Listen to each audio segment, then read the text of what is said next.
Meu nome é Larissa. Eu sou Darcy, trabalhei junto com a Larissa no projeto. A gente vai falar um pouco sobre Android. Nós dois trabalhamos na ADB e eu já estou no meu segundo projeto, Android, e os dois eram para a Procergs, para o Detran.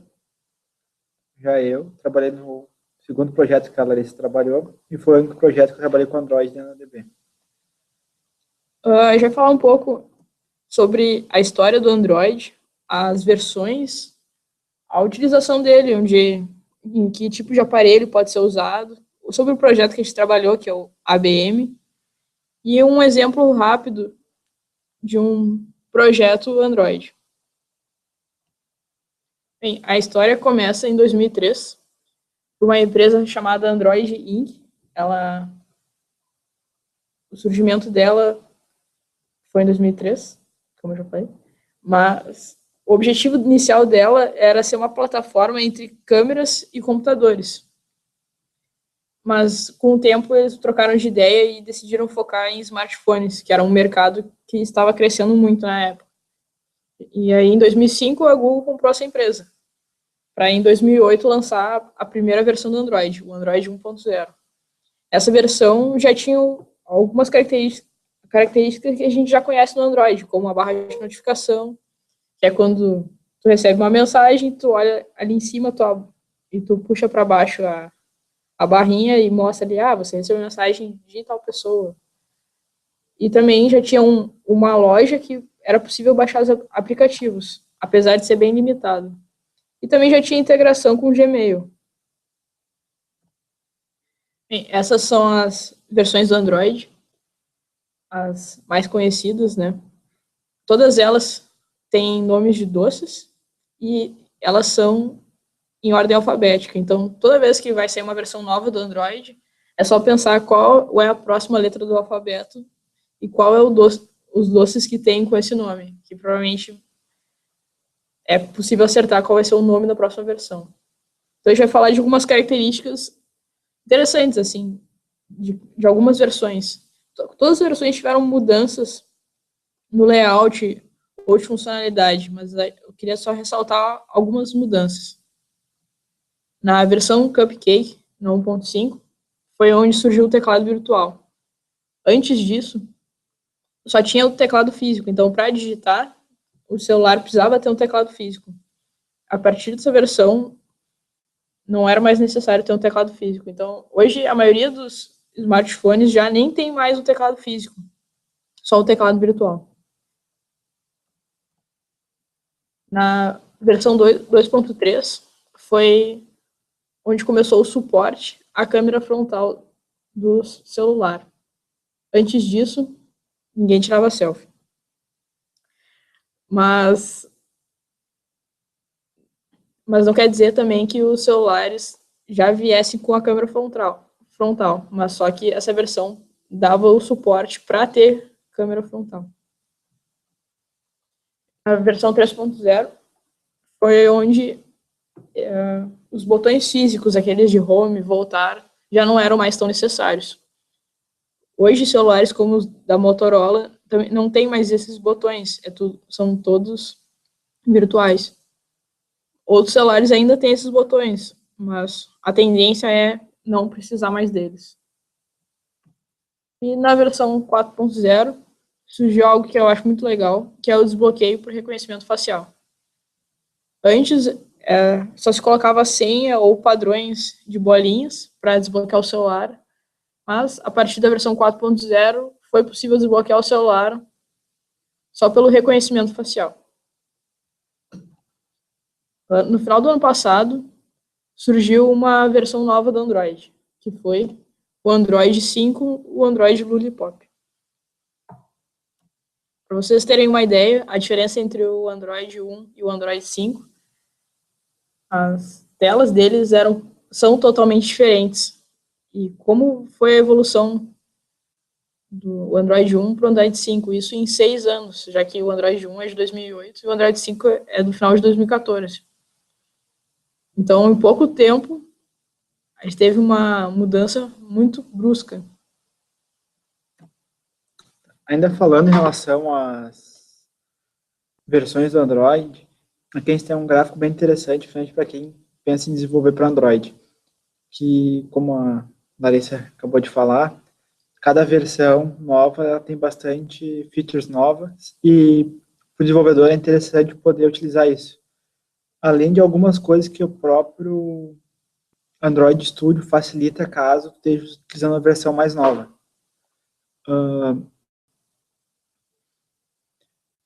Aqui, e de outra questão, por exemplo, o Google, ele pega e te indica que tu tente utilizar pelo menos uma versão que tenha suporte a pelo menos a 40% dos usuários da loja, atualmente. Que nesse caso aqui, no gráfico do dia 2 de março, seria a versão 4. A partir da versão 4 já estaria atingindo 90% dos usuários com Android, o que é bom, porque tu já consegue diminuir bastante o problema com compatibilidade e também já consegue pegar bastante coisa interessante, que a partir da versão 4 até hoje não houve tantas mudanças assim, diferente se tu fosse pegar uma versão 2.3, por exemplo. Aqui outra questão interessante, além das versões Android, é a questão que o Android hoje não está só preso em relação a celular e tablet. Já tem alguns exemplares aí de Android Wear no mercado e a Android TV também. Ou seja, tu aumenta as tuas oportunidades de explorar isso, tu consegue desenvolver para diferentes plataformas. E em breve vai estar chegando no mercado, tudo indica o Android Auto, que ainda não é possível adquirir nenhum veículo com ele, mas não vai demorar muito, o que tudo indica. E é uma questão bem interessante. O projeto que a gente trabalhou foi o ABM Offline. Esse projeto ele surgiu na Procergs, porque antes, quando um carro era parado na balada segura, o agente tinha que ir lá numa casinha, ligar para o Detran, passar para o rádio a placa do condutor, a CNH do condutor, para ter as informações para saber se o carro era roubado, se tinha alguma irregularidade, se a carteira do condutor estava irregular. Então, o ABM surgiu para que o agente pudesse, quando parasse um carro na balada segura, pudesse já pesquisar a placa do veículo, pesquisar o condutor, já registrar uma abordagem. Só que ele só existia consultando dados de serviços. Então, sempre era necessário ter rede Wi-Fi. O que a gente trabalhou nele foi transformar ele num modo offline, podendo registrar abordagens da balada segura sem ter rede. Um dos desafios para a gente foi como transferir os dados, porque um agente poderia ter uma operação do dispositivo e o outro chegou depois, ou por algum outro motivo, estava sem aquela operação. Então, ele não poderia, na teoria, participar daquela operação da balada segura sem ter os dados dela. Ele não ia ter como cadastrar uma abordagem sem ter o código da operação e coisas assim. Então, uma forma que a gente encontrou de transferir os dados sem ter o Wi-Fi foi por QR Code. Então, um operador, um agente lá da balada segura, ele geraria o QR Code da operação, tem lá um botãozinho na operação gerar QR Code, ele gera com os dados dessa operação, e o outro agente, ele tem um botão dentro da aplicação que é ler QR Code. Então, um gera e o outro lê, dentro mesmo da aplicação da ABM. Daí, logo em seguida, em questão de segundos, o outro agente já pode cadastrar abordagens, já vai ter aquela operação listada para ele. Um outro desafio para a gente foi que essa aplicação, por ser offline, tinha que ter muitos dados, por exemplo, dados de veículos irregulares do estado, ou algo assim. Então, eram mais de 1 milhão de veículos. Então, para processar todos esses veículos, era necessário um processamento muito grande. Então, foi feito um estudo assim de como ler esses dados num tempo hábil também, porque não dá para parar tudo para ficar baixando dados por horas e horas e horas, porque as coisas acontecem muito rápido. Quando o agente botasse para baixar, provavelmente ele logo em seguida ia querer sair. Então, foi um desafio de achar uma forma de ler esses dados e conseguir processar eles muito rápido, adicionar esses dados para que ele conseguisse pesquisar por aquele veículo estando offline. E outra coisa interessante é que quando o agente tá lá no meio da abordagem, ele vai fazer uma consulta e ele consegue ensinar o Wi-Fi, um procedimento comum seria dar um aviso dizendo que ele não tem a sessão e pediria ele para fazer o login de novo. Mas foi implementado um login background. Então, o agente vai conseguir uma sessão, vai conseguir fazer uma consulta com rede sem dar nenhum problema, justamente por fazer esse login embaixo dos panos, sem o usuário perceber que está acontecendo isso. Tá, aqui na primeira tela da esquerda a gente consegue ver o que é hoje a tela principal do ABM. Aí aqui tem todas as funcionalidades dele, né? Como pode consultar uma abordagem que já fez, tu pode criar uma nova abordagem, consultar um condutor ou um veículo sem estar necessariamente numa abordagem, ver a lista de operações, tu pode cadastrar uma nova operação, e a atualização de arquivos, como minha colega já falou, esse aplicativo pode ser utilizado offline, né? Então tem que ficar atualizando o banco local dele. Aqui na tela do meio a gente tem a lista de operações, onde tu pode consultar todas as operações que tu já fez e sincronizar caso tu tenha operações feitas que não foram enviadas ainda. E tu tem a operação de ler um QR Code, por exemplo. Se outra pessoa criou uma operação, ela não tinha rede, ou ela tinha rede e eu não tinha, eu posso ler a operação que ela criou.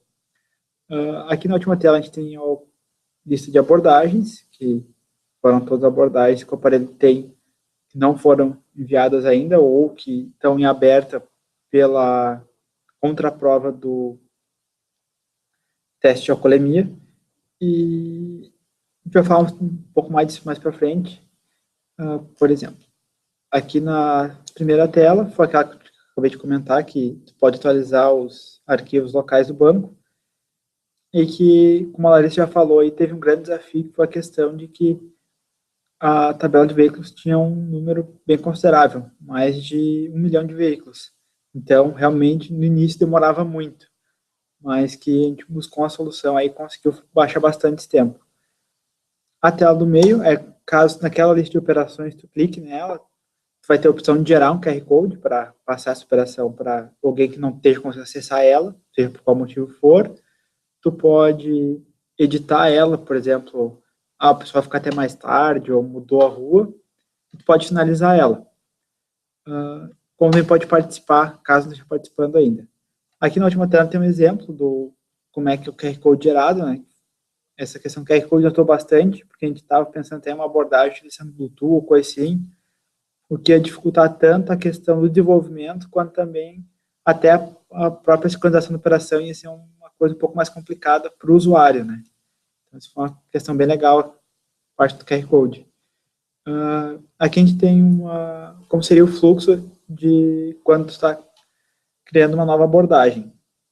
O primeiro passo é o usuário colocar a placa de um veículo que ele está abordando e pesquisar.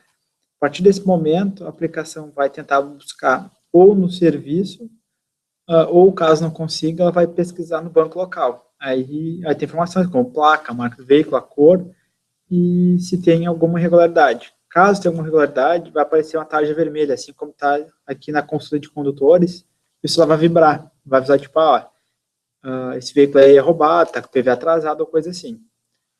Feito isso, tu vai continuar e vai fazer a pesquisa por condutor. Aí tu pode pegar e pesquisar por CNH, por CPF, por uma lista de documentos, comprando até a antiga CNH, PGU. Tu vai pesquisar, vai acontecer a mesma coisa. Caso tenha alguma irregularidade, vai avisar. Por exemplo, aqui nesse caso, ele está com a CNH recolhida, a carteira vai estar mais de 30 dias, e tu vai poder já botar o teste do bafômetro, qual foi o índice. E vai poder, caso o condutor peça, o agente pode pegar e marcar contra a prova, ou seja, depois de um tempo ele fazer um segundo teste para ver se realmente ele estava com o nível acima, ou se for alguma coisa, uma trufa que tinha álcool, uma coisa assim que no momento deu uma diferença. E na última tela aqui a gente tem os detalhes da abordagem e com a opção de tu pegar já e adicionar contra a prova, né? Seria quando tu traz aquela lista que a gente mostrou bem no início, da lista de abordagens. Se tu pediu contra a prova, quando tu clicar de novo, ele vai dar essa opção de tu pegar e adicionar um novo nível na contraprova. Caso no primeiro teste ele tenha dado a questão da infração por embriaguez, se ele tenha dado um nível alto, quando marcar contra a prova e alterar, caso tenha baixado, ele vai apagar essa infração no banco. Ou caso tenha um nota alto, ele vai deixar marcado. Aqui tem uma tela que não está aparecendo, que é a de adicionar infrações, por exemplo. Depois de eu continuar aqui na tela do mês, se tu quiser adicionar mais uma infração, por exemplo, sei lá, o motorista estava sem cinto, ou coisa assim, também tem essa opção. E sua aplicação era isso. A gente vai mostrar agora um exemplo de uma aplicação. Essa é uma aplicação Android que a gente fez. A ideia dela é bem simples, é ter um mapa e onde clicar, ele vai marcar um ponto com um texto escrito Hey. E assim por diante. Ele vai ir marcando e o texto aparece. Isso, às vezes, pode parecer, tem que criar um mapa, aí, tem que ver onde é que está o ponto. Mas essa aplicação foi bem fácil de fazer, a gente fez bem rápido. Isso porque a gente está usando uma aplicação. O Studio, ele facilita muito a nossa vida, assim. Ele permite que a gente já crie mapas de primeira, assim. E ele já dá o link que tem que ser acessado para ter uma chave única para o mapa e coisas assim. Então, eu acho que a gente fez em menos de 2 minutos aquilo. E só para vocês terem uma ideia, né, a estrutura de uma aplicação Android, ela é bem tranquila. A gente tem uma activity, que é essa aqui, e ela que seta o layout. E dentro dessa activity que vai ter os controles de que vai acontecer na interface. Então, por exemplo, é aqui que a gente adiciona o marcador. Então, a aplicação é basicamente dividida em activities, que são classes que vão chamar a interface, e dentro delas, tu faz o controle que quiser. Isso é uma aplicação mais simples, né? A gente também tem o manifest, que é um documento que ele é muito importante, que é aqui que se define as permissões. Por exemplo, para essa aplicação ali, a gente precisa de acesso à internet. E a gente precisa ler a posição, a gente precisa ter uma noção da posição. Porque aqui também, porque ele acessa o Google Maps. Então, quando vocês instalam um aplicativo e mostra aquela lista de quer acessar os contatos, coisas assim, é aqui que se pede esses acessos. Se precisar ler um arquivo de um arquivo TXT que não está dentro da aplicação, está lá uma pasta dentro do celular, por exemplo, e tu não pediu acesso a arquivos externos, vai dar um erro durante a execução da aplicação. Então, é sempre importante estar atento a questão das permissões, ver o que precisa, o que não vai precisar também, para não estar pedindo para o usuário acesso aos contatos, mas não vai precisar em lugar nenhum. Isso acaba até assustando o usuário, pensando, para que eu vou precisar liberar meus contatos para essa aplicação que não precisa, né? E o layout, ele é um arquivo XML. Tem como desenvolver ele arrastando ferramentas, mas também pode ser desenvolvido digitando XML na mão mesmo. Eu queria mostrar como o Android Studio facilita a nossa vida, né? Se a gente fosse criar uma aplicação, e selecionasse o Android 5, ele já mostra que não está tão atual isso, mas ele já mostra que poucos usuários têm o Android 5 rodando. Então, se selecionasse o Android 4.1, tu vai atingir mais usuários. Ainda depende para escolher Android TV ou relógio, até mesmo o Google Glass dá para desenvolver. Aí o próprio Android Studio, ele permite que já se inicie uma aplicação com alguma activity já pré-pronta. O que a gente selecionou antes foi essa do Google Maps. Então já vinha uma tela com um mapa, mas também a gente poderia iniciar uma aplicação que já viesse um login ou esse menu de navegação ou algo do tipo. Mas depois, quando a aplicação já estiver rodando, dá para adicionar também essas classes. Por exemplo, uma activity de login, dá para adicionar depois, mesmo selecionando uma activity, selecionando para iniciar com uma activity mapa, alguma coisa assim. Ou depois, mesma coisa, dá para começar com um projeto já pré-pronto, com login, e dá para adicionar um mapa depois. E assim vai. O Android Studio, ele facilitou bastante isso. Ele permite que se crie mais rápido aplicações, porque já vem muita coisa já pré-pronta, e o que não vem, ele já, às vezes, precisa de algum serviço do Google externo, e já te mostra o link, passo a passo, que tem que fazer. Então, ele facilita bastante. Tem também a outra ferramenta, que é o Eclipse, mas o Eclipse, ele já está há muito tempo sendo utilizado para desenvolver para Android. O Android Studio é um pouco mais novo, saiu a versão 1.0 há poucos meses atrás.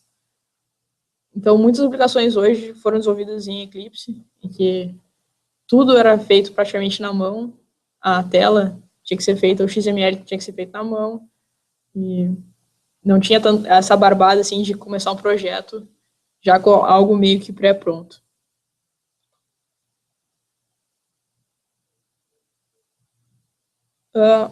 Durante o hotspot, algumas dúvidas surgiram, e uma delas era como é que era para subir uma aplicação para Google Play. Isso é bem tranquilo. Quando entre começar a enviar a aplicação até ela já estar na Google Play, em questão de poucas horas, ela já vai estar disponível. O Google, ele tem alguns padrões de layout, mas eles não bloqueiam a aplicação se ela não estiver dentro desses padrões. A única coisa que eles pedem é que quando tu gerar uma versão, sempre gerar uma versão acima do que tu já tem. Então, se tu tem uma versão 1.0, lá tu vai gerar uma versão 1.1 ou 2.0, mas se tu submeter uma versão que é 0.9, eles não vão permitir, porque eles não podem, só podem fazer o upgrade do aplicativo. E para gerar o aplicativo, existe uma opção de exportar ele que acaba gerando uma APK, que é praticamente um zip das classes. E se sobe isso lá para Google Play, eles vão pedir alguns prints de tela, uma descrição, algumas informações assim. Mas é bem rápido todo o processo entre gerar a APK e ela já está disponível.